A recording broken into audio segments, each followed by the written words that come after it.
Gujarat science city ખાતે yoga for healthy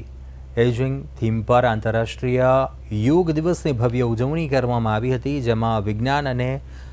પ્રૌદ્યોગિક વિભાગના સચિવ શ્રીમતી પી ભારતીની ગૌરવમય ઉપસ્થિતિમાં નેચર પાર્ક ખાતે 500થી વધુ યોગ પ્રેમીઓ, અધિકારીઓ અને નાગરિકોએ સાથે મળીને યોગાસનો, પ્રાણાયામ તથા ધ્યાનની ક્રિયાઓ કરી હતી। આ અવસરે સચિવ શ્રીમતી પી ભારતીએ યોગને શરીર, મન અને આત્માના સમન્વયનું સર્વોત્તમ જીવન દર્શન ગણાવતા વધતી ઉંમર સાથે સ્વસ્થ અને સક્રિય જીવન જીવવા માટે તેને દૈનિક જીવનશૈલીનો હિસ્સો બનાવવાનો સંદેશ આપ્યો હતો। જ્યારે સાયન્સ સિટીના એક્ઝિક્યુટિવ ડિરેક્ટર શ્રી ચરણસિંહ ગોહિલે સમાજ અને વિજ્ઞાન અને સ્વાસ્થ્ય પ્રત્યે જાગૃત કરવા સંસ્થાની પ્રતિબદ્ધતા વ્યક્ત કરી હતી।